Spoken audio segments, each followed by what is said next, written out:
Dios está requiriendo de hombres como tú y como yo en estos días para hacer su obra en esta tierra, para extender su reino. Sí, Bueno, como sabemos, la enseñanza de hoy, el mensaje que Dios ha puesto en mi corazón es para buenas obras. Y me gustaría comenzar, ya que todos, veo en la gran mayoría, todos tenemos un tiempo de conocer, ya sea poco o mucho, ya sea bajo la fe de la doctrina cristiana o bajo la premisa de la doctrina católica, como quiera que sea, todos tenemos un tiempo de conocer o de haber compartido algo con Dios, ¿cierto? De alguna manera lo conocemos porque de alguna manera se ha evidenciado en nuestras vidas. Si no fuera así, hoy no estaríamos acá reunidos dedicándole este tiempo.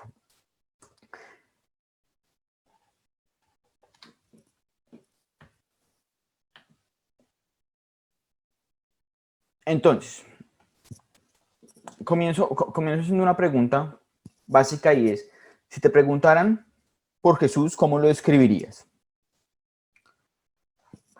Tal vez tendríamos un sinfín de descripciones acerca de lo que puede ser Jesús, pero hay unas descripciones que a mí me llaman bastante la atención y es no solo por la descripción como tal, porque lo tenemos claro, que podríamos decir que Jesús es el santo de Dios, está escrito en la Biblia. Podríamos decir que Jesús también es el Hijo de Dios. Es claro para nosotros, Jesús es el Hijo de Dios, no hay lugar a duda para nosotros, ¿cierto? Y de la misma manera podríamos decir que es el Hijo del Altísimo. ¿Por qué tomo estas descripciones de Jesús, describirlo de esta forma? Porque me parecen que son unas descripciones teológicas de Jesús que encontramos en el Evangelio de Marcos. Y es que Príncipe de paz. Príncipe de paz, perfecto. Si podemos decir, tendríamos, vuelvo y digo, tendríamos un sinfín de descripciones, pero llamo a colación estas porque encuentro que son unas descripciones que se encuentran en los primeros versos del Evangelio de Marcos y me parecen frases muy teológicas, muy de un alto trasegar o de un alto conocer de Dios. El decir que es el santo de Dios es algo que demostraría en gran manera que conoce de quién habla, ¿cierto?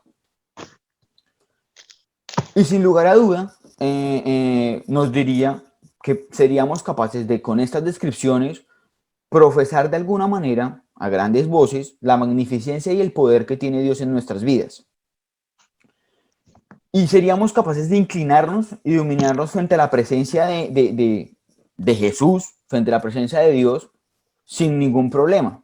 Creería yo que ese es, al final de cuentas, una de las cosas que nos representa como hijos de Dios, el tener la capacidad de describirlo de tal manera, tan elogiante, tan hermosa y tan magnífica, el poder tener la capacidad de vociferar, de hablar a grandes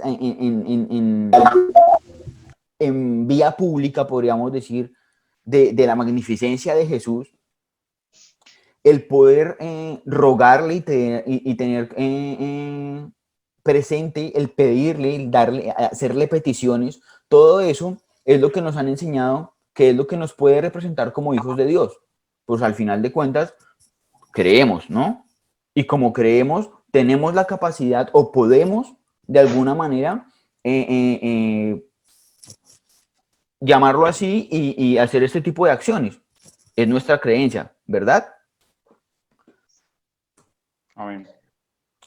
Entonces, quisiera que, bueno, vamos a ir leyendo unos textos como les decía, del Evangelio de Marcos, y quisiera que comenzáramos a detallarnos claramente en lo arduo y como les decía, en lo claro y específico que es la teología con la cual nos describen a Jesús.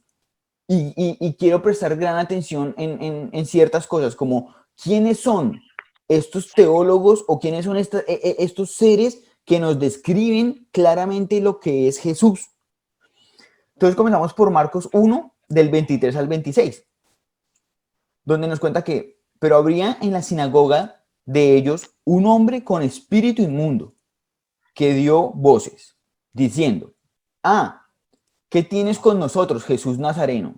¿Qué tienes con nosotros, Jesús Nazareno? ¿Has venido para destruirnos? Sé quién eres, el Santo de Dios. Pero Jesús le reprendió, diciendo, cállate y sal de él.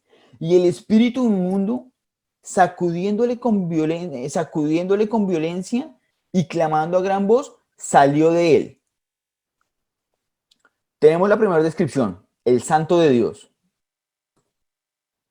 En Marcos 3, 9 al 12, nos dice, y dijo a sus discípulos, Jesús dijo a sus discípulos, que le tuviesen siempre lista la barca a causa del gentío para que no le oprimiesen.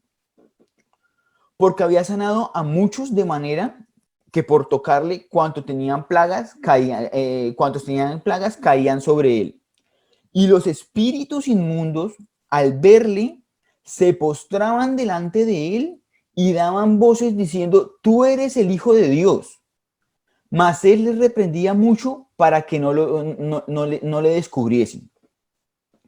Tenemos el Santo de Dios y la proclamación postrándose de que es el Hijo de Dios. En Marcos 5, del 1 al 10, el texto nos dice, vinieron al otro lado del mar, a la región de los Gadarenos. Y cuando salió él de la barca, enseguida vino a su encuentro de los sepulcros un hombre con un espíritu inmundo, que tenía su morada en los sepulcros, y nadie podía atarle ni con cadenas. Bueno, porque muchas veces había sido atado con grillos y cadenas, mas las cadenas habían sido hechas pedazos por él y desmenuzados los grillos, y nadie podía dominar. Y siempre, de día y de noche, andaba dando voces entre los montes y entre los sepulcros, e hiriéndose con piedras.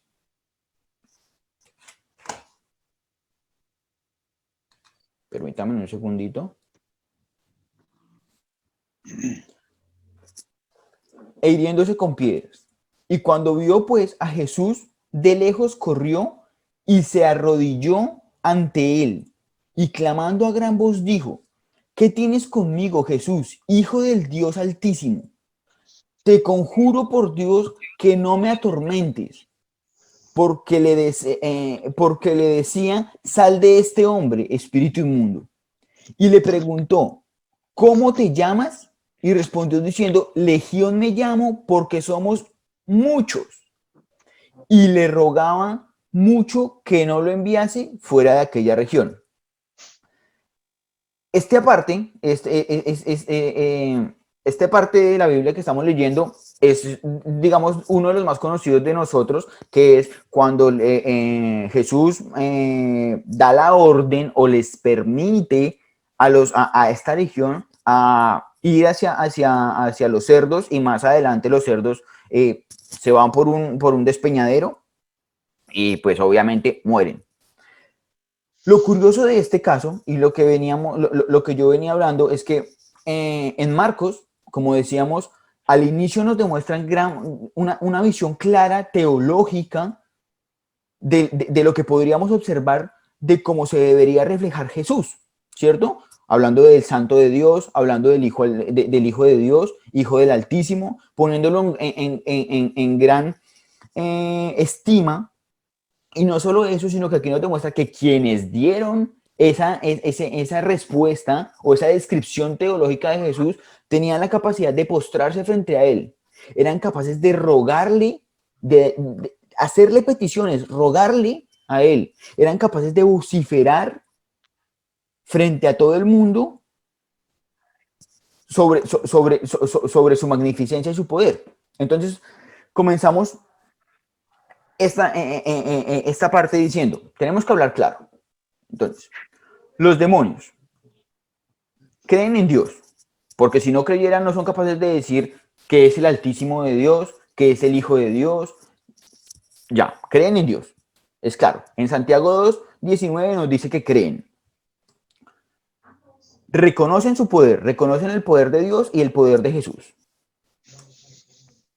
Son capaces de exaltar públicamente a Jesús, porque todo esto no fue a escondidas, fue públicamente, de por sí. En los dos primeros decía que Jesús lo reprendía para que no lo descubriese.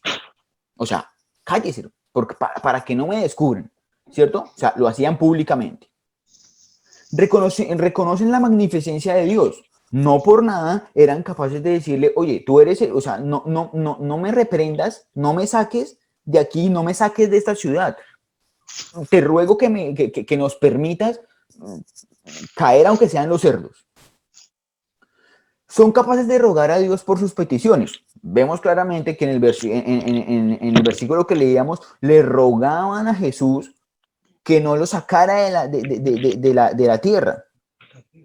Y le conjuraban a Dios que no lo sacase de la ciudad.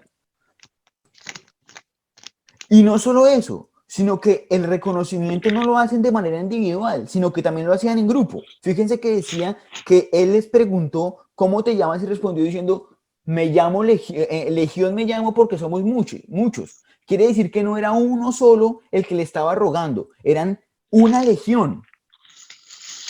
No era uno solo el que reconocía el poder de Dios, de Jesús en presencia, era una legión, como lo leíamos en Marcos 5:9.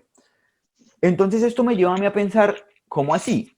¿Hacen todo este tipo de cosas de la misma manera que lo hacemos los cristianos promedio?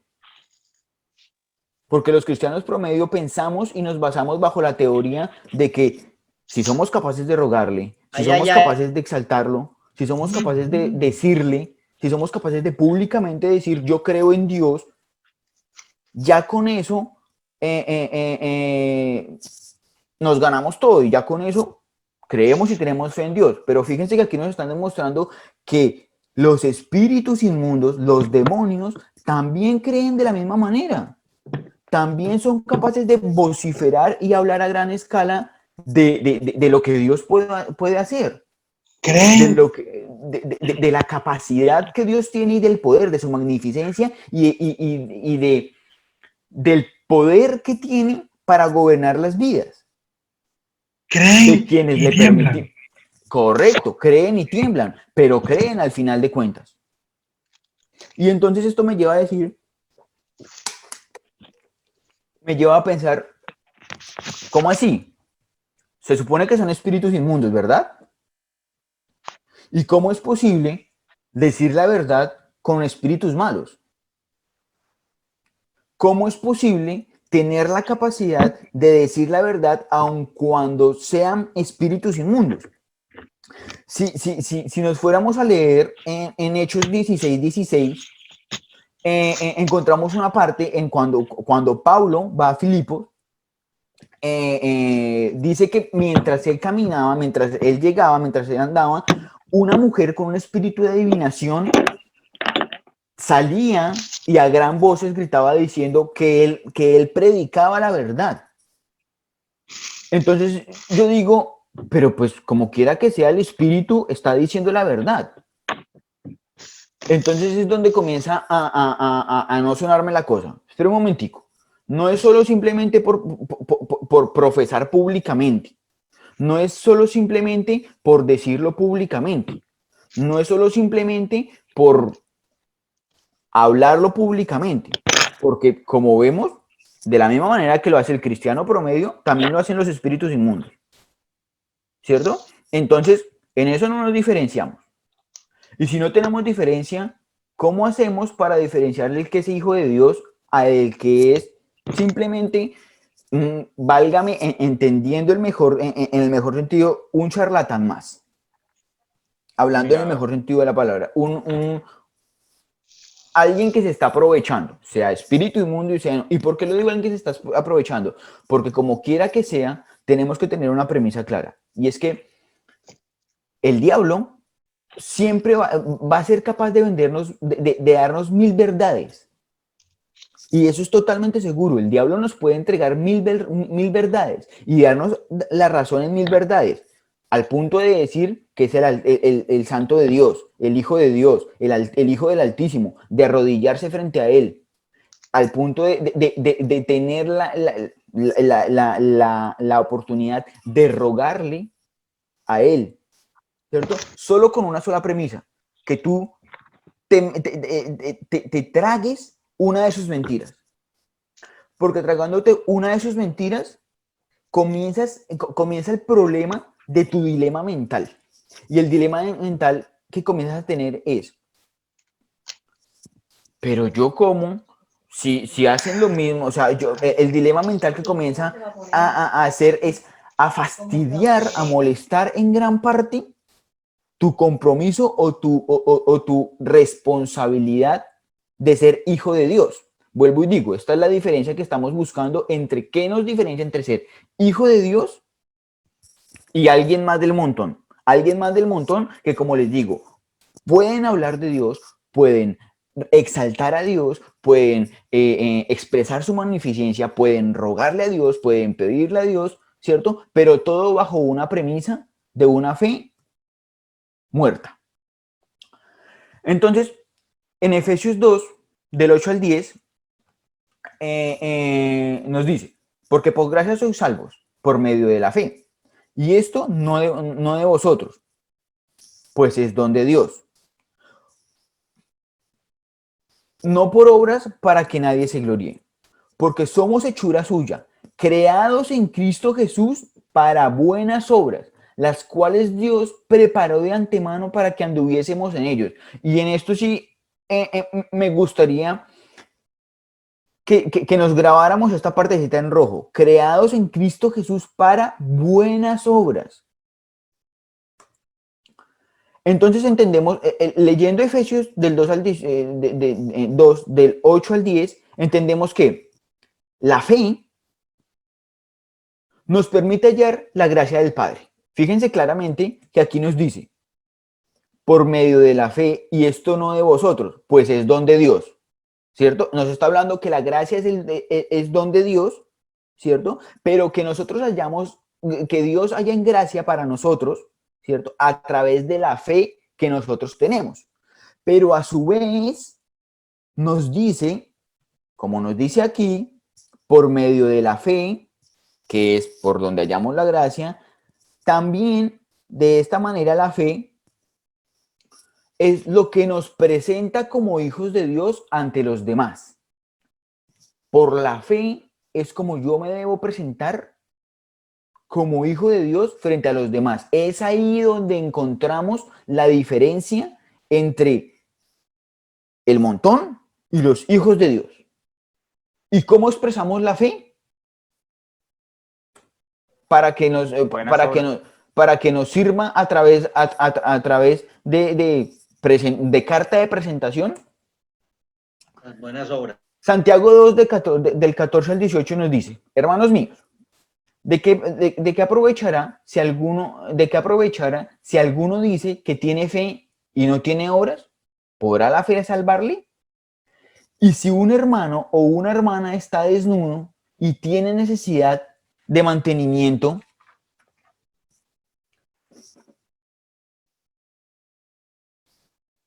del mantenimiento de cada día, y alguno de vosotros les dice, id en paz, calentados y saciados, pero no les dais las cosas que son necesarias para el cuerpo, ¿de qué aprovecha? Si también la fe, así también la fe, si no tiene obras, es muerta en sí misma. Pero alguno dirá, tú tienes fe y yo tengo obras. Muéstrame tu fe sin obras y yo te mostraré mi fe por mis obras. Es ahí donde comenzamos a entender que si bien las obras no me salvan, si, como lo leíamos en Efesios, si bien las obras no me salvan, porque lo que me salva es la gracia,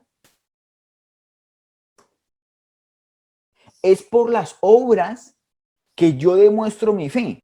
Y ojo, por las buenas obras, porque al final de cuentas, ¿qué era lo que decía en rojo? Fuimos hechos Creados para para buenas buenas obras. obras. Entonces, ¿para qué fuimos hechos? Para el buen obrar. Es de nosotros, en prioridad, mejor dicho, estamos hechos, construidos para esa labor. Nadie usa un destornillador para cortar la carne. Ahora, el que la usa, déjeme decirle, tiene un problema, no sabe cómo comer. Nadie usa un destornillador para cortar la carne, ¿cierto? Porque el destornillador está hecho con una función específica. Nosotros tenemos una función específica y es hacer buenas obras. Fuimos hechos para eso y es lo que hoy en día no estamos entendiendo.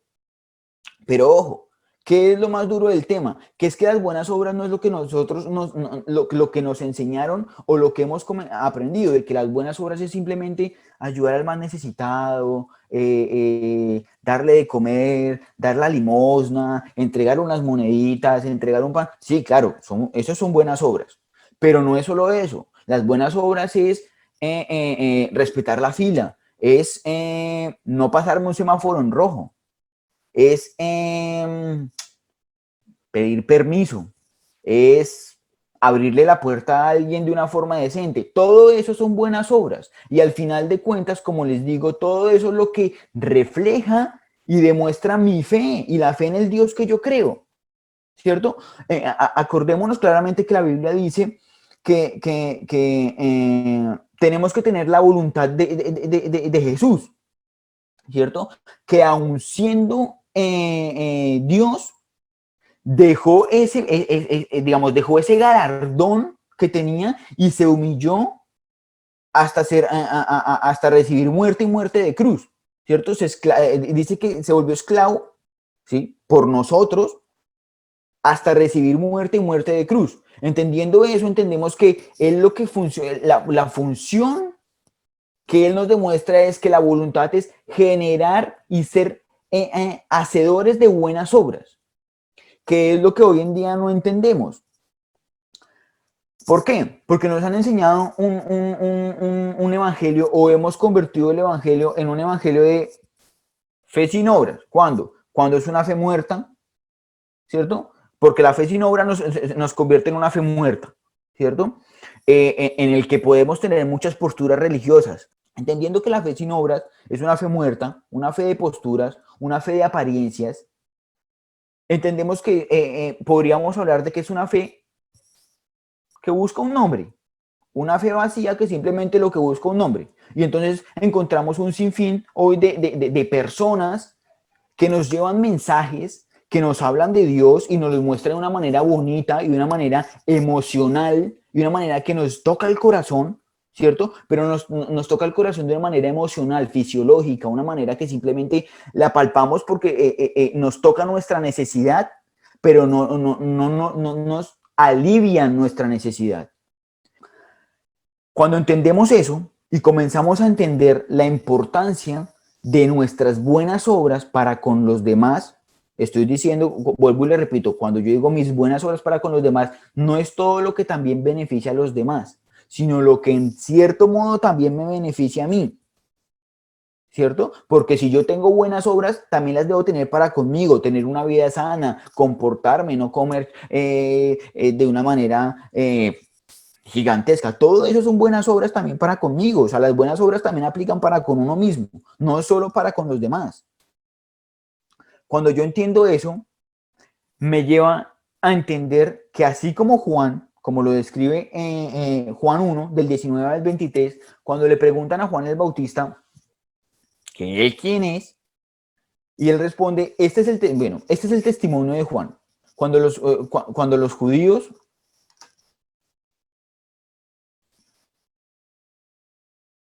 Este es el testimonio de Juan, cuando los judíos enviaron de Jerusalén sacerdotes y levitas para que le preguntasen, ¿tú quién eres?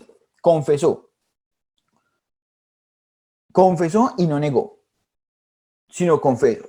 Yo no soy el Cristo. y le preguntaron, ¿qué pues eres tú Elías? Dijo, no soy. ¿Eres tú el profeta? Y respondió, no. Le dijeron, pues ¿quién eres? Para que demos respuesta a los que nos enviaron. ¿Qué dices de ti mismo? Dijo, yo soy la voz que clama en el desierto. Enderezad el camino del Señor, como dijo el profeta Isaías. Y es aquí donde el tema comienza a ponerse un poquito más claro y más conciso.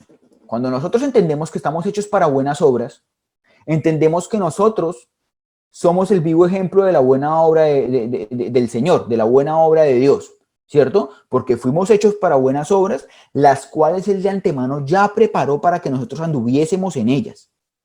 Al entender eso, entendemos que somos, al ser buenas obras, al tener en disposición nosotros ser ejecutor de buenas obras, entendemos que somos, así como Juan el Bautista, la voz que clama en el desierto. Y cuando nos convertimos en la voz que clama en el desierto, nos convertimos en la voz que lleva el mensaje. ¿El mensaje de quién? El mensaje de Jesús, el mensaje de Cristo Jesús. Volvemos al punto. Somos la voz que lleva el mensaje. Esto nos hace parte del mensaje. Si tú eres la voz que lleva el mensaje, ya tú eres el mensaje.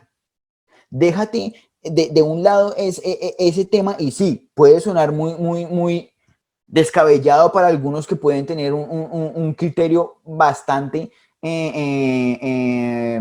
religioso, el decir que ya no somos, no somos quienes llevamos el mensaje, no, somos el mensaje. Entendámoslo claramente, que nosotros somos el mensaje que debemos llevar. Nosotros no debemos pensar en que somos quienes llevamos el mensaje de un tercero. No, nosotros somos el mensaje propio. ¿Por qué? Porque es que cuando nosotros entendemos, ¿cierto? Y cuando nosotros recibimos a Jesús y recibimos el Espíritu Santo, no lo recibimos para que Él venga de visita de vez en cuando. La Biblia dice que el Espíritu Santo vive en nosotros. Si no por eso, no podríamos decir que somos el templo del Espíritu Santo, porque es que Él vive dentro de nosotros. Y si Él vive dentro de nosotros, ya es parte con nosotros. Y si ya es parte con nosotros, nosotros nos volvemos parte de ese mensaje, ¿cierto? Y si nos volvemos parte y nos convertimos en parte de ese mensaje, tenemos que entender claramente que nos debemos quitar primero la postura y el cuento que nos enseñaron de que debemos hablar del mensaje de Jesús. No, del mensaje de Jesús no debemos de hablar.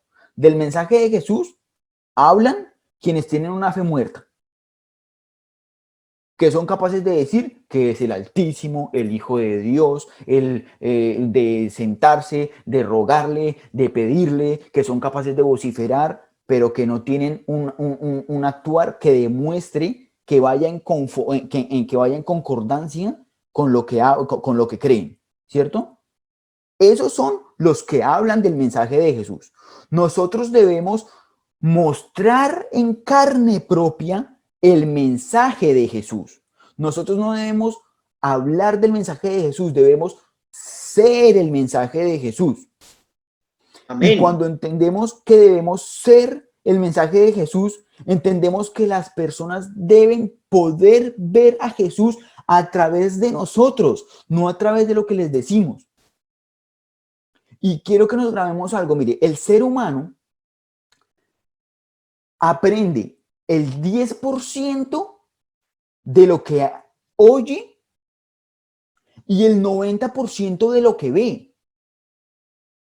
Las capacidades que tiene el ser humano de adquirir aprendizaje por lo que ve son mucho mayores a las que tiene por lo que descubren. No por ende, los niños desde pequeños hacen más lo que ven que lo que se les dice que hagan. Entonces, me traigo a colación lo que hablaba hace un ratico Robert, que nos decía, es que yo no puedo decirle a mis hijos que no digan mentiras Y si me llama una deuda o si me llama a alguien, decirle, no me pasen. Es lo mismo. ¿Por qué? Porque es que no estoy diciendo el mensaje de Jesús para mis hijos. No estoy demostrándoles el mensaje de Jesús para mis hijos. Entonces yo no puedo decirles a ellos que no deben mentir, que deben afrontar sus responsabilidades, deben ser conforme a la voluntad de lo que Jesús y Dios quiere para con sus vidas, ¿cierto? Pero a su vez les estoy enseñando con mi actuar otra cosa. Entonces ahí cuando yo digo, tengo una fe que habla del mensaje de Jesús o tengo una fe que demuestra en carne propia lo que es el mensaje de Jesús. Cuando entiendo que tengo una fe que demuestra en carne propia lo que es el mensaje de Jesús, entendemos que todo parte desde las buenas obras para las cuales fuimos creados. Cuando hacemos las buenas obras para las cuales fuimos creados, no hay falla alguna. Cuando tú pones el carro que conduces y lo metes al mar, el carro se daña. Pero cuando tú lo mueves por la carretera funciona perfectamente. Porque es que es para lo que fue creado. Así como la lancha no puede andar por la calle, el carro no puede andar por el mar. Y eso es algo que no tenemos que tener alto grado de conocimiento científico o como quiera que sea para entenderlo. Común. Es sentido común. De la misma manera, si te dice la palabra, si te dice el manual de instrucciones que nos dejaron, que estás hecho para buenas obras y que ya están las buenas obras creadas de antemano para que tú andes en ellas, es porque, hombre, tienes que andar en buenas obras. Y tienes que hacer buenas obras, ¿por qué? Porque es la manera como tú impregnas el mensaje de Jesús en los demás. Como tú llevas el mensaje de Jesús en los demás. Basta esa charlatanería de decir que es que debes llevar el mensaje de Jesús y debes hablar del mensaje. No, debes ser el mensaje de Jesús. El mensaje de Jesús lo debes predicar trabajando, lo debes predicar hasta durmiendo, lo debes predicar cuando te subes al Transmilenio, cuando te subes en tu coche, en tu carro, es que aquí le decimos coche, cuando te subes en tu carro, cuando haces un sinfín de cosas. En todo puedes predicar el mensaje de Jesús. Es ahí donde está la magnificencia del poder que nos dio de poder llevar su evangelio, de poder llevar su mensaje, el entender de que yo lo puedo a él expresar en todo lo que hago, cuando haces un trabajo, cuando realizas una acción, cuando, vuelvo y te digo, cuando ayudas a alguien que necesita y que sabes que no te va a poder devolver esa ayuda. Cuando ayudas a alguien que lo necesita y sabes que sí te va a poder devolver esa ayuda, pero tú no necesitas que te devuelva esa ayuda. Porque es que una cosa es cuando hacemos buenas obras por el deseo de nuestro corazón de ser el mensaje de Jesús, y otras cuando hacemos otras buenas obras bajo la premisa que bajo cuerda puedo tener algún resultado o alguna ganancia. Porque cuando es así, déjame decirte, no estás haciendo buenas obras, estás haciendo un negocio. Los dejo, finalizo con una frase, una nota mental que a mí me fascina, me parece estupenda. Y escribe en gran parte lo que es ser hacedor de buenas obras. Y es, para algunas personas con las que te vas a encontrar hoy, mañana, algunas personas con las que te vas a encontrar, tú que estás ahí, serás la única Biblia que van a poder leer. Tú debes encargarte que la lean de la mejor manera posible. Al final de cuentas, eres tú la carta de presentación de Dios. Así que si ven a un Dios que condena, que maltrata, que humilla, es porque tú no estás llevando el mensaje. Pero si ves un Dios que reconforta, que restituye, que llena de amor los vacíos que la misma persona ha podido dejar en su corazón, es porque estás llevando el mensaje. Eres tú la Biblia que debes predicar a los demás. Recuerda que hay muchas personas, como lo decíamos, hay muchas personas que van a encontrarse en el largo de tu día, que solo van a tener un instante para leer la Biblia. Y es cuando se encuentran contigo cara a cara. Cuando tú les dices buenas tardes, buenas noches, cuando tú le abres la puerta, cuando tú, la puerta de donde van a entrar, cuando tú actúas Ahí es cuando cuando llevas el mensaje, ahí es cuando encontramos las Biblias que queremos leer, no la Biblia que se carga aquí o que la doctrina nos enseñó a cargar aquí y que va dando cachetadas con la misma Biblia. No, la doctrina te dice, oye, estás mal, pero ven, yo te puedo ayudar. Estás mal, pero aquí para eso estoy yo, para ayudarte a que entiendas que estás mal y debes salir del mal que estás, en amor. Porque al final de cuentas, recordemos que la palabra también nos dice que hay tres: la fe, la esperanza y el amor. Pero hay una que sobresale por encima de todas: el amor. Yo entendería, y esto lo digo yo como fiel creyente del amor de Dios, yo entendería que ¿por qué es más importante el amor? Porque el amor nos permite expresarnos en lo que fuimos creados, en buenas obras. Cuando yo hago acciones en amor para con los demás, estoy siendo la herramienta que fue creada para lo que estoy haciendo. Y esa es la importancia que le da, que diría yo, le podemos dar al amor, porque nos... Y no se dejan por el camino.